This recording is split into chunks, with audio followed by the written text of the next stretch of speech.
So I want to take you back to when you had your own business and you lost your passion for what you were doing. And I was wondering if you could speak a little bit to how that experience led to your understanding and the whole concept of starting with why. So a lot of people think that this concept of why was some sort of academic exercise that I went out and studied it, and I didn't. That's not how it began. As you said, it began out of pain. I owned my own small business. It was a strategic marketing consultancy. And superficially, my life looked pretty good. I owned my own business. I made a decent living. We had incredible clients. We did incredible work.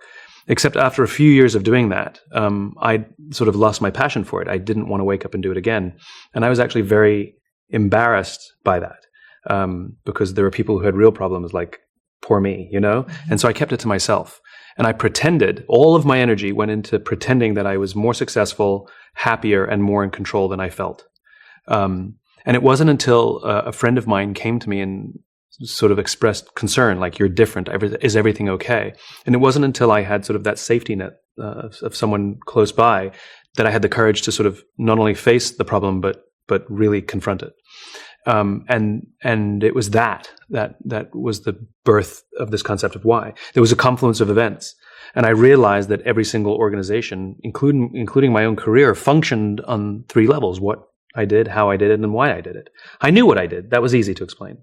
How I did it was also pretty good. I was good at explaining what made me different or special than others, but I couldn't tell you why I was doing it. And it was that missing piece that I became obsessed with. And once I found my why, not only was my passion restored to levels that I'd never experienced before, but it put me on a trajectory that I couldn't have been on without it. And I learned a lot of things from that experience, a lot. Well, I know whenever I have mentioned your work, or, you spoke at one of our live events and will often share your TED Talk, it literally brings people to tears because there's such a sense of alignment.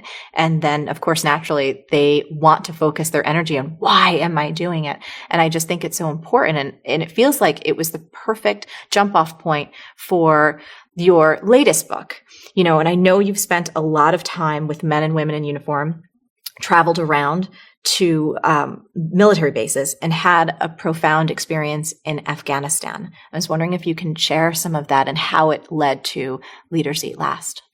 Yeah, I thought I was a one-trick pony. I thought this why thing, it was a good trick. I mean, don't get me wrong, but... are you kidding me? It's an amazing trick. But I even love that you said that. I just want to interrupt that for a second because so many people will have a great idea, or we hear from folks in our audience who are like, that's it, I'm done. I don't have any other good ideas. My creativity, boop, out the window. And I was at peace with that, and people would always ask me, what's next? I'm like, I don't know. It's like the first thing was born out of pain. I was like, I have no idea what's going to happen next. And I was okay. Like I said, it is a good trick. But it was an experience that I had in Afghanistan that set into motion what became Leaders Eat Last. I did a lot of work with the mobility forces, which is a branch of the Air Force responsible for all of the big planes like the tankers and the cargo planes, even Air Force One. And the general who ran the mobility forces at the time said, you've gotten to know us quite well. Would you be willing to go to Iraq or Afghanistan to see our men and women perform their duty in theater? So I agreed. And they decided to send me to Afghanistan. I didn't tell my family because I didn't want them to worry. I told them I was going to Germany, true. I told them I'd be out of touch, true. I told them I'd be on a lot of planes, true. I just didn't tell them I was going on to Afghanistan. So I had two escorts. It was me and two officers who went with me, the three of us. And we left as basic strangers and we came back as brothers. It was everything on our trip basically went wrong. 10 minutes after we landed in Bagram in the middle of the night, the base came under rocket attack. And three rockets, I heard the first one come in. Three rockets landed about 100 yards off our nose. So the sirens are blaring and the calls for everyone to go to a safe place. I mean, that was how my trip began. Strangely, I was relaxed. I mean, for anyone who's ever been in a war zone will know you have all the feelings you would expect to have. You just don't have them at the right times. Anyway, finally, the all clear was given, and we went to bed. The goal was to go on an airdrop, and we found out that there was an airdrop early the next morning. And so we got about 2.5 hours, 3 hours of sleep, woke up and went to do this airdrop mission, which was incredible. We basically got on a big C-17 cargo plane, flew out about an hour and a half, 2 hours to the middle of the country, dropped down to 2,000 feet. The back cargo bay door opened, and we sat there and watched as all this cargo slid out the back and was parachuted down to resupply an Army forward operating base. Incredible experience. Then we came back. Now the goal is to get out of Dodge. Now the goal is to find a flight home. There's nothing that's regularly scheduled, and any plane you get on is at the discretion of the pilots anyway. So we found an outbound aeromedical mission, which is taking wounded warriors out of theater. And we asked the pilots, can we get on? And they said, sure. And we waited and waited and waited and waited. And we're all strapped in. About 5 minutes before we're about to take off, they came up to us and said, we need to bump you off the plane because we need more room for stretchers. And if there's ever a good reason to get off a plane, that's it. Mm-hmm. So then we went to look for another flight. And that's when we found out there wasn't one. And there wasn't going to be one until Tuesday. It was only Saturday. So at the very minimum, I'm going to be home 4 days late. And my parents, I have no way of getting hold of my family. They don't know where I am. And there's no guarantee we're getting on that plane. And I just remember every fiber of my being sort of dropping down. I remember all the energy just leaving me. And I remember becoming completely obsessed with one thing and one thing only, which was myself. I became obsessed with my safety, my happiness, my security, and I didn't care who had to go out of their way to get me what I wanted. There was a public affairs officer there who said, I can get you on a flight to Kyrgyzstan, but you don't have the right visa, to which I said, you get me on that plane. Like, I don't talk to people that way. And I could feel myself becoming this person I hated, becoming this boss that at some point we've all worked for, who only wants their own promotion and doesn't care who has to twist themselves in knots so they can get what they want. I was now becoming that person. We went back to our housing, to our quarters, and I lay down on the bed and closed my eyes, but I couldn't sleep. My mind was racing. I also became paranoid. I was convinced there was going to be another rocket attack, and I was convinced, absolutely convinced, it was going to land on me. I was convinced this is how my parents would find out that I was in Afghanistan. One of the officers said he was going to look for another flight, and he left. And the other one said, well, I'm going to the gym then, and he left. And on his way out, because my eyes were closed, he thought I was sleeping, and he turned out the light. I was in this room by myself in the dark, my mind racing, completely paranoid. And I realized that what I was experiencing was an unfulfilled career or an unfulfilled life compressed and exaggerated into a 24-hour period, because I had an amazing day. I had an incredibly exciting experience. I didn't want to wake up and do it again. I was full of regret. I was regretted saying yes to this. I didn't want to be there. I felt totally out of control. And I realized, a lot of people confuse excitement with joy, or they confuse happiness with fulfillment. Our careers and our jobs can be exciting and fun and winning the new client and making a big sale, but that doesn't mean we're fulfilled. That doesn't mean we're inspired. That doesn't mean we have joy in our lives. And I realized this was the mistake I had made. And so I'm in the purpose business. I realized that I felt this way because I didn't have a sense of purpose. And so I tried to invent one. You're here to tell their story and come back. And it worked for like a minute, and then it would wear off. And I ran out of solutions. I was paranoid. I was scared. I was depressed. I was out of control, and I had no solution. And so I lay in that bed and I gave up. I gave up. I had nothing else. And having given up, I decided that if I'm going to get stuck here, I might as well make myself useful. And so I was going to volunteer to speak anywhere and as often as they wanted me to help out some of the amazing people that I'd met. I don't care if I had to carry heavy boxes or sweep floors. It didn't matter how menial. I wanted to, and I cried like a baby as I told them the story. And one thing most people don't realize about the military, which is crying is just fine. Finally, the security cordon came up, and we walked out to our aircraft. We got on board. We would be the only 3 passengers aboard this aircraft. What I haven't told you is the reason this flight was redirected is that we would be carrying home the soldier for whom they just had the fallen soldier ceremony. So at the right time, when the Army brought the casket, we all stood at attention at the end of the plane, and the soldiers brought the flag-draped casket. They placed it in the middle of the aircraft. They gave a slow 8-count salute and walked off the aircraft, and we could see them crying and hugging each other as they walked away out of sight as the Air Force crew got to work and strapped down our precious cargo. It would be a 9.5-hour flight overnight back to Germany. We all sort of sat there. The casket was over there as we just sat on the side of the plane to take off. As soon as we got into the air, we all staked out a piece of real estate somewhere on the floor, pulled out our sleeping bags to try and get some sleep. On every other flight, we talked, we joked. Barely a word was spoken in close to 10 hours. On every other flight, I hung out in the flight deck on the cockpit and talked to the crew. I didn't visit the cockpit once on this flight. And I'll tell you, it was one of the most rewarding, profound experiences of my life, that having gone through what I went through on the ground just before, over the course of those 24 hours, I had now had the opportunity to bring home someone who knows a lot more about service than I ever will. Our last flight home we were bringing home wounded warriors from Germany back home to America. There's about 30-something wounded, and there was one Marine in what they call CCAT at the back of the plane. His wounds were very severe, and he was kept in an artificial coma. I finally mustered the courage to go talk to the docs who were assigned to take care of him. He had 2 broken legs, 2 broken arms, shrapnel in the chest, a broken eye socket, a punctured eyeball. He was in bad shape. And they walked me through his wounds and all the innovations that are taking place in trauma care that are making their way down into civilian hospitals, which is amazing unto itself, because even when they're injured, they're still giving back to us, And the doc was a reservist out of Austin, Texas, who works in an ER back home. And I asked him a question I don't think I would ever have asked him had I not gone through what I just went through. I said, on these missions, do you have a greater sense of fulfillment than you do back home? I said, you're a good guy. You save lives for a living. And he looked at me, he said, there's no comparison. He said 90 to 95% of the people in the ER are either drunks or idiots. That's what lands them in the ER. He says there's not a single drunk or idiot here. And so when I came home, it shook me for a while, and I really started to question the environments in which we work. We work with people that we call colleagues or coworkers. They work with people that they call brother and sister. There's a deep sense of trust and love that they have for each other that we just don't have. And I want to work with people like that.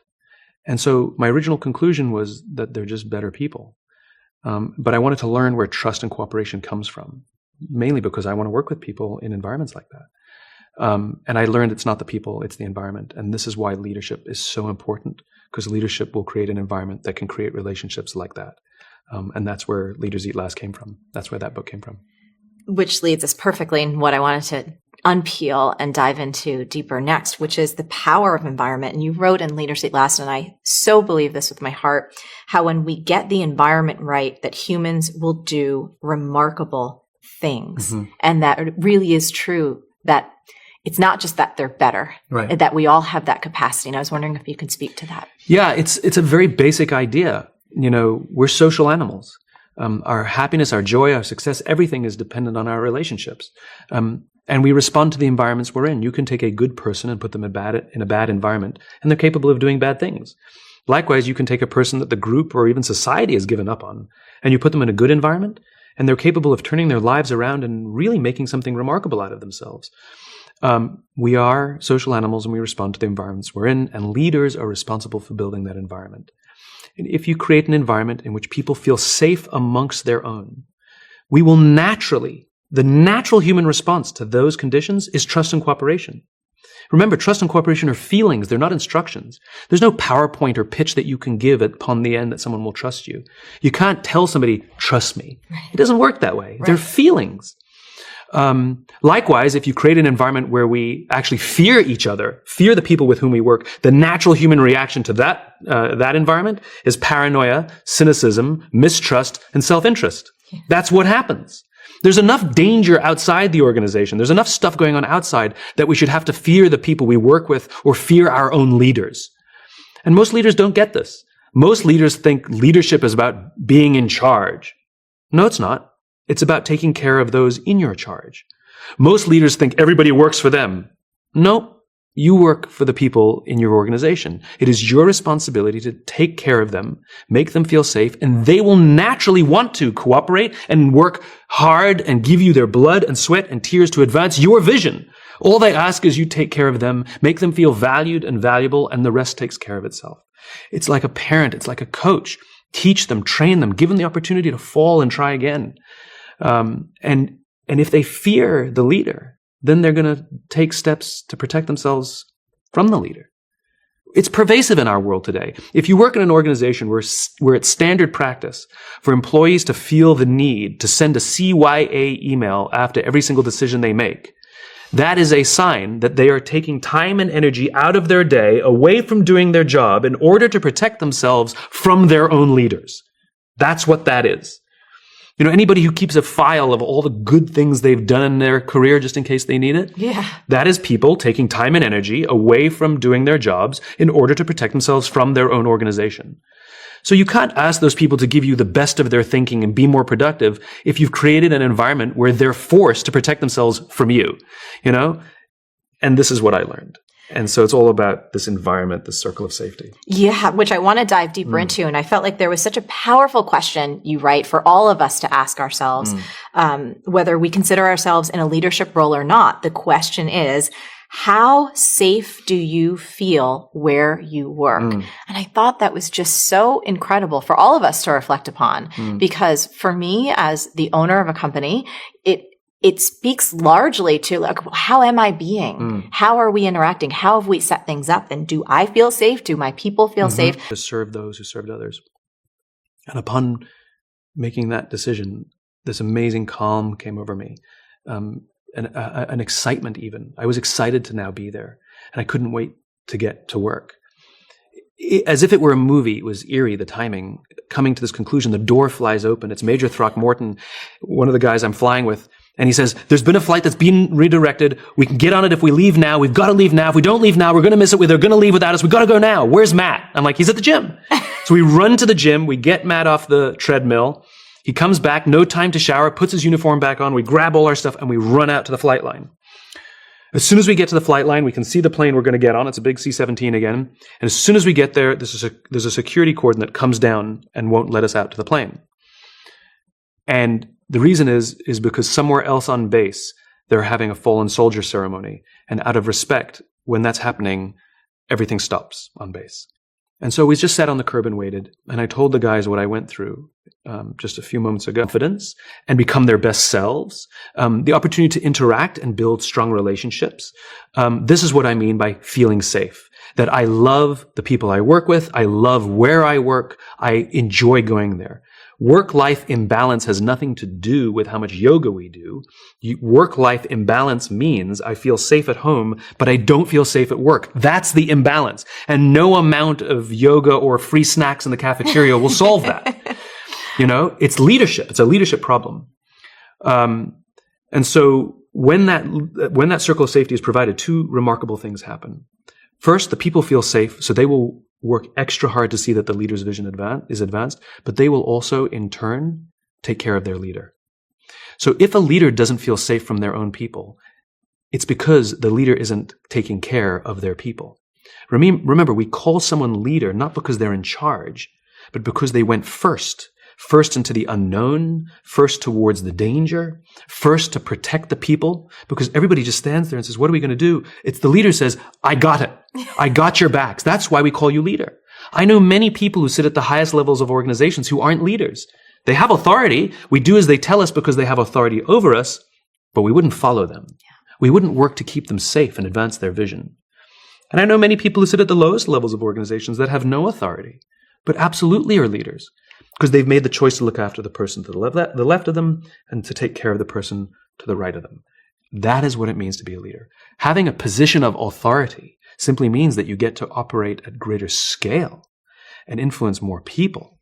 But a leader can never feel safe until the people feel safe first. That's the responsibility of the leader, to start, to go first. So a concept that you share in the book is this idea of trust coming from above. Yeah. And Bob Chapman, incredible human being. Spectacular human being. And I think I've read in the acknowledgments, someone you consider a mentor of yours. I do. I have. He has become a friend, yes. I was wondering if you could share a bit of his story for those who might not know of him. Bob Chapman is the CEO of a company called Barry Waymiller. It's about a $2 billion company with about 7,000 employees. So it's not like, it's 4 people and we all love each other like family. No, this has some scale and it's spread out across the nation. And Bob made a realization a bunch of years ago that every single person in his company is someone's son and someone's daughter. And they have given their son and daughter to him with the hope that their son and daughter will thrive and do well in the world. And he has a responsibility to take care of their sons and their daughters. And he realized this, and it completely and profoundly changed the way in which he ran his company, because he used to run his company like anybody used to run their company, by the numbers, and he saw people as a disposable resource. And this profoundly changed his point of view. And I think it really came to bear in 2008. We now live in a world in which the concept of layoffs has become so normal, we don't even perceive it as a bad thing. That's like being a functional alcoholic. Sure, you can get through the day. It doesn't mean you're healthy. Mass layoffs, in other words, using people to balance the books, did not exist as a standard business practice in the United States prior to the 1980s. Did not exist, right? Only as a last resort to save a dying company, maybe, right? But the way we use it now, like, we're going to send you home to tell your family that you can no longer provide for them because we missed our projections. That's nuts. So Bob, his company in 2008, and it's a large manufacturing company, good old-fashioned blue collar, right? And they lost 30% of their orders due to the 2008 stock market crash. And so not only did the business dry up, the pipeline dried up. And so the board got together. They needed to save $10 million. They could no longer afford their labor pool. And so, as is normal in this day and age, the board says, we need to have layoffs. And Bob refused, because Bob does not believe in head counts. Bob believes in heart counts. And it's very hard to simply reduce a heart count. And so instead what they implemented was a furlough program, where every single employee, regardless of their position in the company, had to take 4 weeks of unpaid vacation. They could take it whenever they wanted, and they did not have to take it consecutively. And it was how Bob announced the program that was equally as powerful. He said, it's better we should all suffer a little than any of us should have to suffer a lot. And morale went up. And as you would expect when a circle of safety like that is provided, the natural human reaction is not selfishness. The natural human reaction is to take care of each other. So behaviors started to show up that weren't part of the program that nobody predicted. People who could afford it more started trading with people who could afford it less. So someone would take 5 weeks so that someone else only had to take 3. And when the economy improved and business improved, everybody had remained. They repaid all the 401k that they had frozen, backpaid it. You cannot steal their employees. They are happy and fulfilled. I've met some of them. I've met people who come to tears talking about their jobs. It's amazing. It's amazing what he's built. And he wrote about his experience in his book, Everybody Matters, which really takes you through sort of the stuff he did. It's really remarkable. You have another line in the book that really spoke to my heart. When we feel good when we look after other people, that's not an accident. And what I love about your work, and particularly about Leaders Eat Last, is my take is it feels like we are all designed to be leaders. You're not giving us a prescription. It's like, oh, I want you to go out and do this, this, and this, and then you're going to be a leader. And I was wondering if you could unpack a little bit more about the fact that we do feel really good when we look after people. And if we follow those instincts to take care of one another, natural outcome is leadership. Yeah. We are designed to take care of each other. As social animals, it is in our biology that we will take care of each other. This is why it feels so good when somebody does something really nice for us with no expectation of anything in return. We've all had the experience where somebody does something nice and you're like, oh my God, thank you. And then they put their hand out. You're like, oh, it kind of like ruins the whole experience, Completely. right? Absolutely. It ruins it. But when they just do it and they're like, no. And you're like, please. And you're like, no. It's my pleasure. Yes. Not only does our esteem for them go up, but it feels good. Yeah. Likewise, it feels good when we do something for someone else with no expectation of anything in return. When we give our time and our energy. Money actually doesn't work, believe it or not. Like if I told you I gave $500 to charity this morning, you'd be like, okay.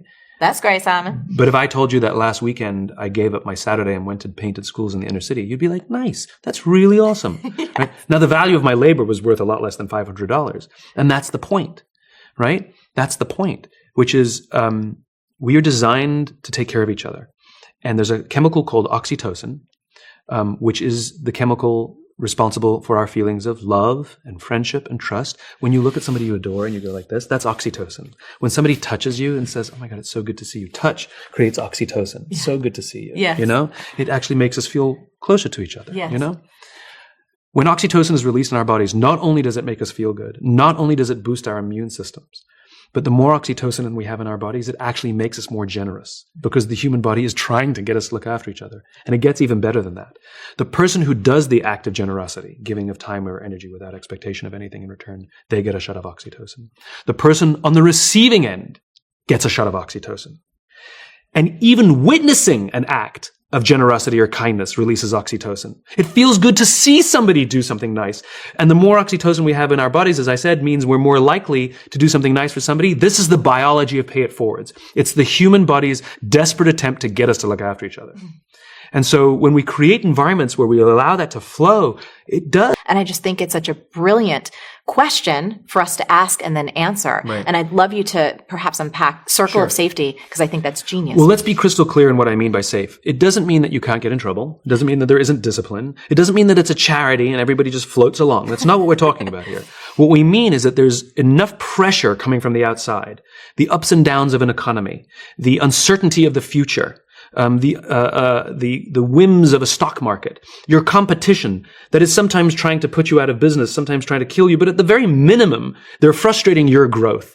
Like there's enough pressure over which we have no control. These things are a constant. The only variable inside an organization is the environment. That is entirely within our control. And that's the leader's responsibility. And if the leaders make the people feel like they're given an education on how to do their job, the opportunity to try and try again, and again and again, the opportunity to build their confidence naturally. It just takes care of itself. It's just biology. When we create environments where we restrict that, it actually does the opposite. It releases a chemical called cortisol, which is the feeling of stress and anxiety. Cortisol actually inhibits oxytocin, which means if we work in a poorly led organization, not only do we have high stress, but it actually inhibits empathy. In other words, I'm less likely to even want to care about somebody because of the poor leadership and the poor environment that's been provided for me to work in. Right? And the more cortisol we have in our bodies, stress goes up, anxiety goes up, it affects our immune systems. Happy people live longer. Hey, are you feeling overwhelmed, exhausted, or just drowning in busy work and still not making the money you deserve? In this brand new training, you're going to learn 3 super common mistakes that can kill your productivity and tank your profits, and how to stop them fast. Just go to marieforleo.com/free class or scan the QR code on your screen right now.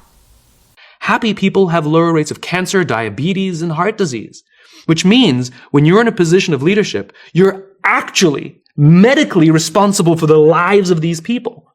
Get the environment right. They will live longer. They will suffer lower cases of disease, and they will probably have happier families because of it.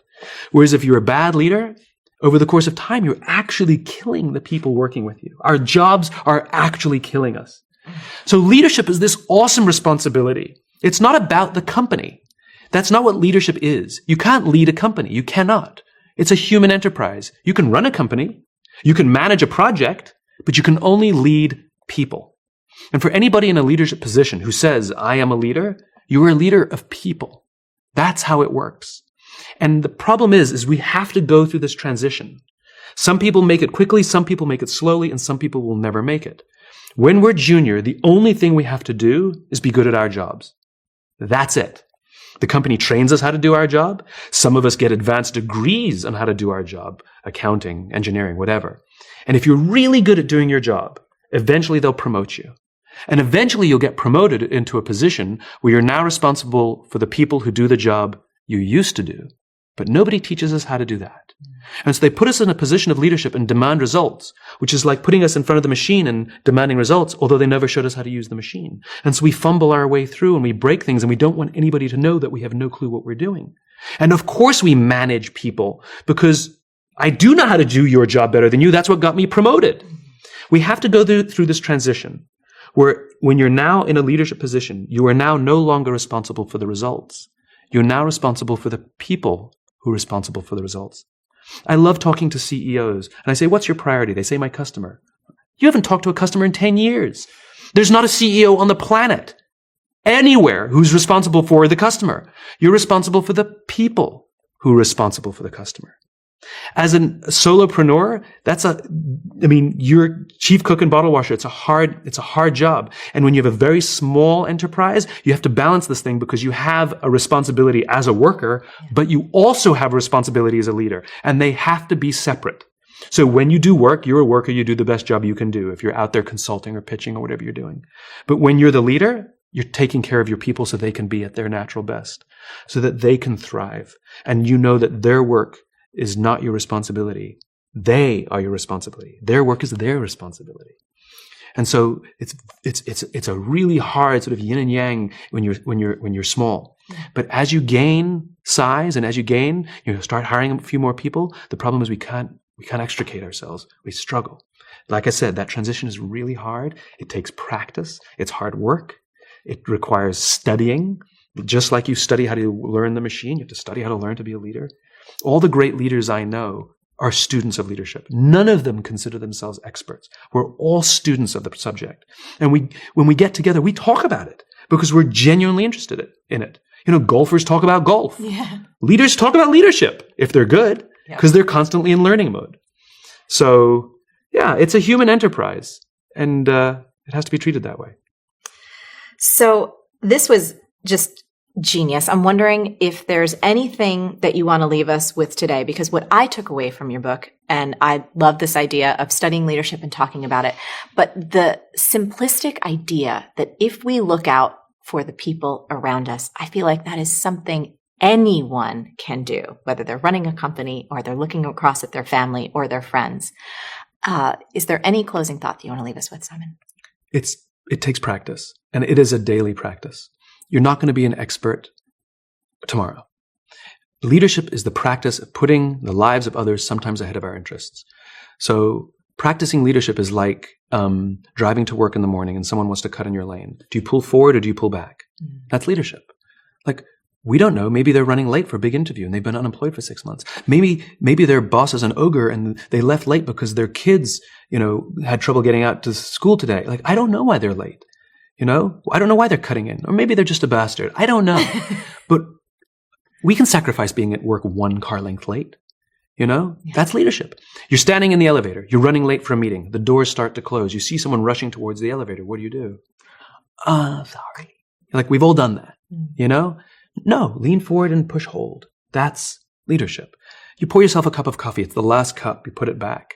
It's empty. The next person who wants a cup, they'll make a next pot. Or when no one's looking, you make the next pot of coffee. This is leadership. And if you practice the little stuff, when you ask someone, how are you doing? You actually care about the answer, right? If you don't care, don't ask.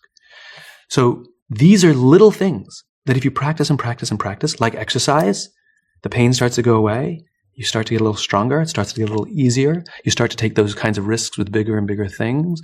And people start to recognize that you've changed or that the environment is changing, that it's different working here. It's a daily practice. Don't be intimidated by the fact that it's an awesome responsibility. Just do little things to make the lives of the people around you better. And if you practice a lot, you get good at it. Hey, if you loved this video, you need to watch this one next. Trust me on that.